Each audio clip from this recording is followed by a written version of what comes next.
एकनाथ शिंदेंनी शिवसेनेतून ज्यांच्यामुळे बाहेर पडायचा निर्णय घेतला आणि एकनाथ शिंदेंच्या मुख्यमंत्रीपदाच्या महत्त्वाकांक्षेला ज्यांनी खतपाणी घातलं असे अमित शाह हे एकमेव भाजपमधले तारणहार म्हणून सध्या एकनाथ शिंदेंच्यासाठी आहेत। एकनाथ शिंदेंचे तारणहार, एकनाथ शिंदेंचे मसीहा म्हणून जर त्यांना कुणाकडेही दाद मागायची असेल तर ती एकमेव व्यक्ती म्हणजे अमित शहा। त्यामुळे जरा राज्यात कुठे काही खुट्ट झालं की एकनाथ शिंदे एकतर आपलं दरेगाव गाठतात, नाही तर ते अमित शहांकडे जायला निघतात। पण मुळात अमित शहांकडेच ते का जातात तर त्याचं एक महत्त्वाचं कारण हेही आहे की अमित शहा आणि देवेंद्र फडणवीस यांच्यामध्ये असणारा कोल्ड वॉर आता काही लपून राहिलेला नाही। त्यामुळे जो अमित शहांच्या जवळ असतो तो देवेंद्र फडणवीसांच्या नजरेत रडारवर असतो आणि जो देवेंद्र फडणवीसांच्या रडारवर असतो तो अमित शहांना फार प्रिय असतो। याच न्यायाने जर रवींद्र चव्हाणांनी आमची माणसं फोडलेली असतील तर याची दाद कुणाकडे मागायची म्हणून कदाचित ते तिकडे गेलेले असतील।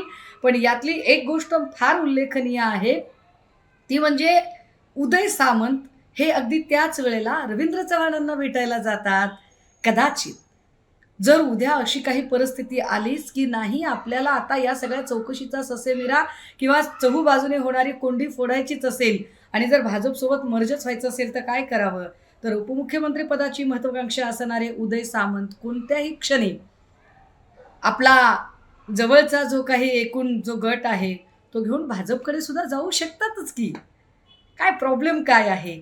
कारण तसंही संदीपान भुमरे असतील, गोगावले असतील, शिरसाट असतील, भुसे असतील, ही सगळी जर माणसं जर बघितली तर आता वेगवेगळ्या प्रकारे त्रस्त झालेली माणसं आहेत आणि निश्चितपणे या सगळ्यांचा सध्या शिंदेंपेक्षा उदय सामंतांकडचा कल जास्त आहे।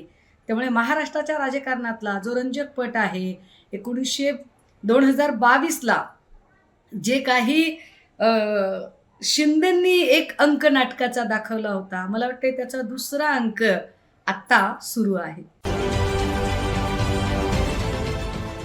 देश विदेशातील प्रत्येक घडामोडींचे लाईव्ह अपडेट मिळवण्यासाठी आता साम टीव्हीच्या सर्व सोशल मीडिया प्लॅटफॉर्मला लाईक, फॉलो आणि सबस्क्राईब करा। तसंच सर्व नोटिफिकेशनसाठी बेल आयकॉन प्रेस करायला विसरू नका।